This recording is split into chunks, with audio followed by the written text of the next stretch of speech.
Okay, let's continue on with the video. The first video ended where I had you sketch out the inscribed triangle and inscribed quadrilateral. We'll come back to that in a minute. Let's look at this next theorem that talks about having a right triangle inscribed in a circle. So it says, if a right triangle is inscribed in a circle, then the hypotenuse is the diameter of the circle. Okay. So if we knew that was a right triangle, then we know that the hypotenuse is going through the center, which therefore makes it the diameter. Conversely, if one side of an inscribed triangle is a diameter, then the triangle is a right triangle, and the angle opposite the diameter is the right angle. So that's basically saying if you have a triangle inscribed in a circle, if you know it's a right triangle to start with, then the hypotenuse is the diameter. If you're given just a picture like this one where you have a triangle inscribed and you see that one side is the diameter, then we know this is a right angle here, and therefore that's a right triangle. Okay. All right, so let's turn the page and take a look at a couple of examples. Okay, number 4, find the measure of angle B. So what I see here is I see one side of my triangle going through the center, so therefore it's a diameter. Based on the theorem we just talked about, I know that is a right angle. Okay, so find the measure of angle B. I'm just going to say here 90 degrees. I'm just going to add a note here that says the hypotenuse is the diameter. Hypotenuse is diameter. Okay, but it goes back to that prior theorem. It goes back to this theorem that says if you have a side of your triangle going through the center, or if it's the diameter, then you know it's a right triangle. Okay, number 5, find the measure of arc BC. All right, I want to find the measure of this arc. Okay, so arc BC is the arc. Find the angle it corresponds to. So maybe I'll use a highlighter. So arc BC is the intercepted arc of that angle there that I just highlighted. All right, so if I could figure out the measure of that angle, then, which is an inscribed angle, then I could just double it to get out to the arc.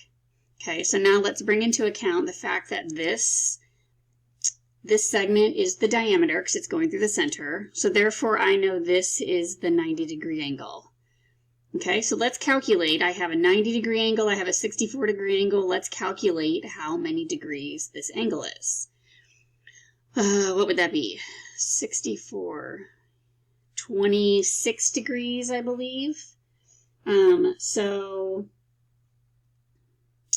One way to do that would be to figure out, let me double check that. That's 26 degrees, right? So we got 90 minus 64. So we could say that at that angle is 26 degrees. So if I take 26 degrees and I double it, that will give me the measure of this arc right here. And so if you double 26 degrees, we get 52 degrees. Okay, now that's just one way to find this.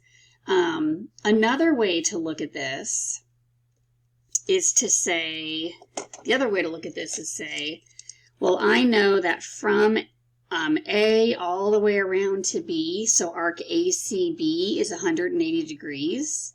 Okay, so I could say that's 180 degrees, and then you could also figure out that you could look at arc AC as an inscribed angle from angle ABC, and you could take half of 64 and take that amount away from 180. Okay, that's one way to get there. All right, so it just really just depends on what way kind of jumps out at you to begin with. Okay, one more idea here. Let's look at quadrilaterals that are inscribed. Okay, this says that only certain quadrilaterals can physically be inscribed in a circle.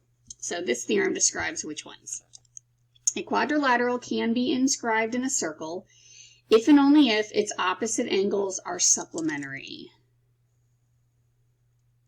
Okay, so if I have a quadrilateral where opposite angles are not supplementary, it cannot be inscribed.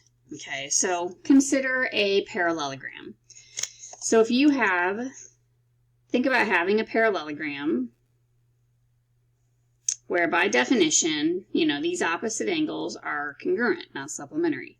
So if you think about being able to physically draw a circle around that parallelogram so that each vertex is on the circle, we just wouldn't be able to do that, okay?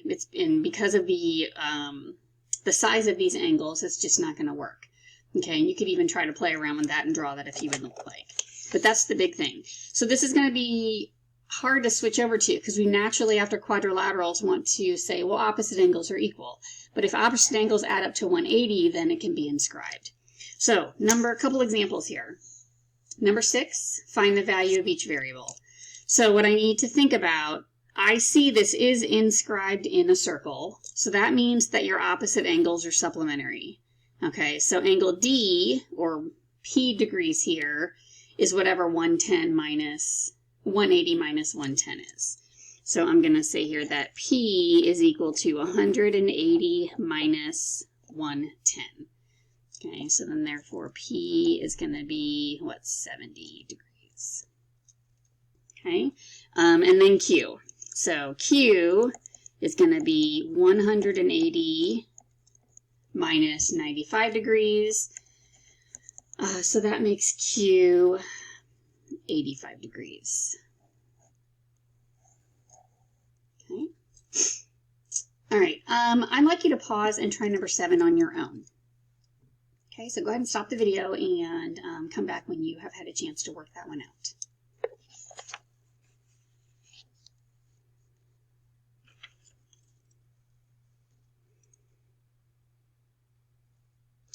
Okay, there's probably many ways to do this, but what I first am noticing is I'm looking at angle X right here, and so I'm seeing that angle X is an inscribed angle, and so it corresponds to the arc that starts here and goes all the way around and ends right here.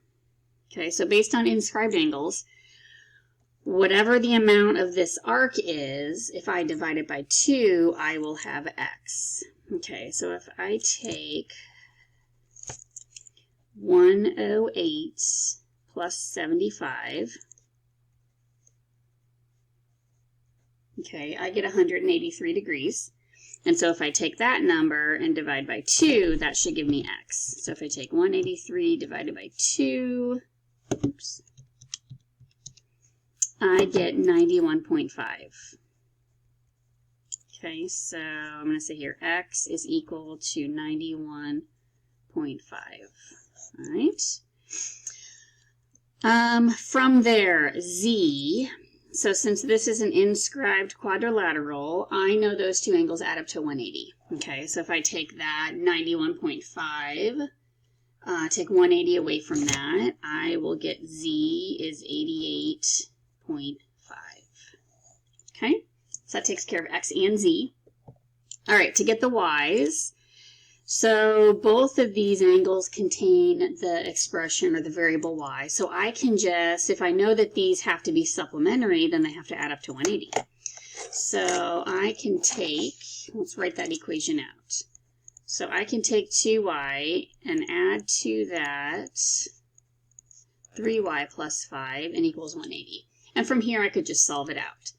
So 2 and 3 is 5. If I take away 5 from both sides, I get 175. Oh, what is that? 175 divided by 5 is 35.